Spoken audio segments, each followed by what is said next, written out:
Hello people, I'm the Real Comic Book Gamer, and I just got out of the theater from seeing The Killing Joke, so naturally this is my review. Sort of a spoiler review. I say sort of because it's The Killing Joke. Everyone knows what happens in The Killing Joke. If you know anything about comics at all, you know what happens in The Killing Joke. But there is that prologue that's never been done before or anything. It's just an original prologue for the movie, so that's I'm going to spoil. But yeah, so there's your warning. If you don't want to know anything about the movie at all going into it, then don't watch this. I'm going to be spoiling stuff. So anyways, let's get into it. So the first 30 minutes or so of this movie is the Barbara Gordon prologue. It's meant as a way to build up her character because in the book of The Killing Joke, it's just, it's a one-shot, it's a one-off. There's nothing really connected to it until they connect it to the rest of DC Universe and everything. But when it first came out, wasn't connected to anything. So Barbara Gordon is just there as a plot device. She's not really a character. She's not fleshed out. She's just a plot device, and a lot of people have problems with this because you can't do that. That's wrong. They're not supposed to do that. Problem is, these same people did not have a problem when they did the exact same thing to Jason Todd in Hush. In Batman Hush, what happens is Jason Todd shows up for a bit to just egg on Batman, to piss him off. Riddler used him. He's used as a plot device. He's not used as a character at all. He's not an actual character. He's a plot device. But no one complained about it, and some people be like, but that was Clayface pretending to be Jason Todd. No, it turns out later on it was revealed that Jason Todd actually did show up for a bit, and then he switched places with Clayface, so that way Batman would not know that Jason Todd actually showed up. He'd be like, oh, it's just Clayface. Jason Todd's still dead. Everything's okay. So yes, he was used as a plot device. He was not a character in that book at all, but no one had a problem with that. Now, why does no one care? Because double standards is why. You have all these feminists that get pissed off, they get triggered when they see that Barbara Gordon is used as a plot device. When the same thing happens to Jason Todd, they don't care. Why would a feminist care about that happening to Jason Todd? He's a guy, whatever. No one cares. He's got privilege. No one cares about that.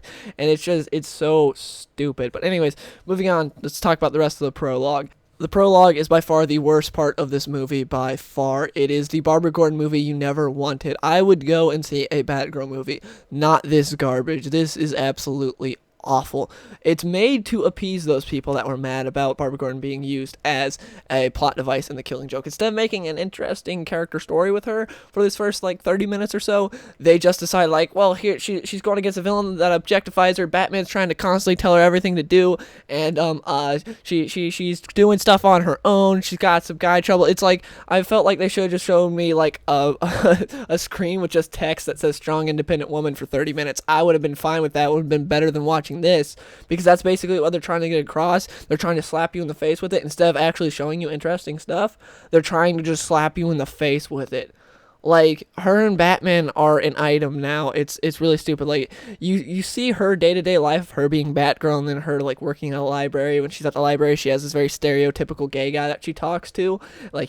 He's this sassy guy that talks and goes, girl, and stuff like that. It's just this very stereotypical gay guy that she talks to about her guy problems, and she uses metaphors for Batman because obviously she can't be like, I like Batman. But anyways, she talks to him about her guy problems because that's what everyone wanted to see when they went to go see The Killing Joke. Everyone's like, what was missing from The Killing Joke that Alan Moore really needed to add? Barbara Gordon talking about her guy troubles. That's what I wanted to see. So anyways, in the movie, Batman's telling Batgirl about how she isn't all in it like he is, how she just, she hasn't lost everything yet. She's still treating it like a game, and how she can't do what he does, and how they're not equals and stuff like that. And then she beats him up, puts him on the ground, and then starts having sex with him. So she sort of rapes Batman. And that's kind of interesting, because if the same thing happened opposite, you know how many feminists would be getting triggered about it? Imagine Batman beating up Barbara Gordon and then having sex with her. Even if she looked like she was, she was fine with it after it happened, and when he puts her on the ground, even if she looked like that, everyone would be really mad. But since it's the opposite, no one cares. That's what I hate, is this double standard. Barbara Gordon, Batgirl, beats up Batman and then has sex with him. If that was opposite, this movie would be under so much hellfire from feminists everywhere, just getting triggered and getting pissed off.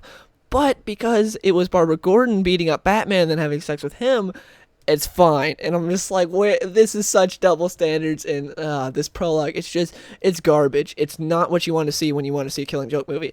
When the Killing Joke was announced, and then later on when we learned about there being a Batgirl prologue, it's what I was worried about. I was like, they could easily screw this up, but at the same time, maybe they could do something good, an interesting Batgirl story, because I'm down for a Batgirl movie. That could be great. Personally, I've always liked Oracle better than Batgirl, because Oracle is important to the DC universe, to where Batgirl's like only important to the Bat family, like to the rest of the DC universe. She doesn't really matter to where when she became Oracle, she was more important to everyone. People started reaching out to her. Like everyone was like, okay, can you get me information about this? And she became way more interesting to me. That being said, I still like Batgirl, and I'd be down for a Batgirl movie, but not by Bruce Timm and Brian Azzarello, not by these people. It was awful. But that being said, the whole Batman and Batgirl thing, obviously it's awful. It ruins part of the book because it adds motivation that was never there before, to where now Batman's sort of getting revenge for a lover instead of being, a partner, instead of it sort of being like, them having this whole like sort of teacher-student relationship. It's just, they're lovers, and that's really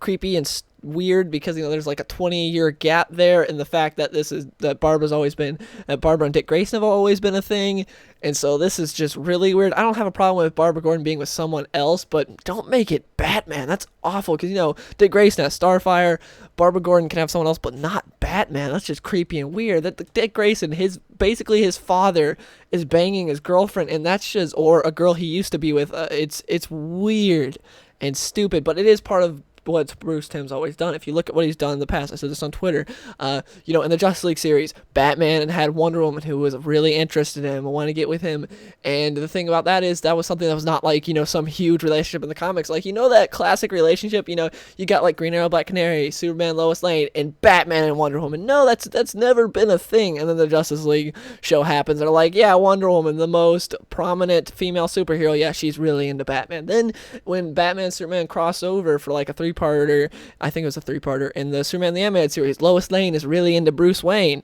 So yeah, it's just every girl has always been into Batman because Batman is a power fantasy for Bruce Timm. Bruce Timm has done some great stuff, and he's done some really crappy stuff. When it comes to Superman, he does a lot of crappy stuff. When it comes to Batman, he can generally do good as long as he doesn't let his power fantasy get in the way. Yes, Brian Azzarello did write this, but Bruce Timm had supervision this. He could have been like, no, Barbara and Bruce, that's not gonna happen. That's not right. The fans don't like it. It's not accurate. Let's not do that. That's stupid. They've tried that before, and no one liked it. No, instead, they're like, Bruce Timm allowed it. He was fine with it. He could have looked Brian Azzarello in the face and said no, because he's executive producer on this. He could have easily shot that down and like, we're not doing this. But no, he allowed it to happen because he liked it. And so, yeah, it's really stupid. So, yes, the prologue is just a waste of time and awful and really brings this movie down a lot. The whole point of the prologue, like I said before, is just to appease those people that were pissed about the Killing Joke, about Barbara Gordon being just a plot device in the Killing Joke. So you have Barbara Gordon going around doing her her own thing, living her day-to-day life, and then she beats up Batman, sort of rapes him, and then later on she saves Batman from her sort of Joker character that they gave her, and then that's where the prologue ends. And so the movie itself, when it gets to Killing Joke stuff, it's really good. There are subtle tweaks that were a little weird that I wish they wouldn't have done, because Killing Joke is so short, you can really just put it up verbatim on screen. You don't have to change anything. The writing's so good, it can translate to screen perfectly. Look at what Troy Baker did at Comic-Con when he read the Joker monologue. It was fantastic. No one was like, oh, that sounds a little weird when you say it, because there are some things that when you read it, it works, but if you try to say it, it doesn't sound so great. But with Killing Joke, I don't see anything on there where it would be like, oh, it sounds stupid. No, you can put it verbatim. There are things changed, and I was a little mad about that, the fact that they changed some things where it's like, that doesn't make sense, because the Killing Joke is until they made it connected to the rest of the DC Universe, it was a self-contained story, so there's no reason that you can't put anything there. It's not like with Under the Red Hood, where they couldn't show Superboy breaking, the wall of reality, and that's how Jason Todd came back, because that wouldn't make any sense in context of the movie. You don't have time to explain why that happened and why that made Jason Todd come back and all that stuff. That wouldn't make any sense, so it's just quicker to be like, oh, all this happened. But Ra's al Ghul and stuff, it's just quicker to do all of that, instead of being like, Superboy Prime broke the wall of reality, and then Jason Todd came in, and blah, blah, blah, blah, blah. It's all this stuff that would not make sense. To where with Killing Joke, you don't have any of that. You can translate it onto the screen verbatim and do it, and it's fine. But they don't do that, which is a little weird. That being said, they don't change a whole lot either, and it's great. Mark Hamill and Kevin Conroy kill it as always. Mark Hamill especially because in the flashbacks he's great as well, for the flashbacks to Joker for his Joker when he's a failed comedian. It's great. You really feel for the guy, and Mark Hamill he nails it. He does such a good job, like so great. And it's really it really is a treat to hear Kevin Conroy and Mark Hamill say the classic lines from The Killing Joke, for Alan Moore's great writing. It's fantastic. I love hearing it. It's a treat that everyone, I feel like anyone who's a fan of The Killing Joke needs to see, because of the fact that it's such a treat to hear those guys say those lines. And yeah, overall, the prologue really brings it down a lot, and I really wish it would not have been this movie. It does a lot of stupid stuff with the prologue, and there's no point to it, and it's like 30 minutes of the movie when the movie itself is like, I think, 76 minutes or something like that.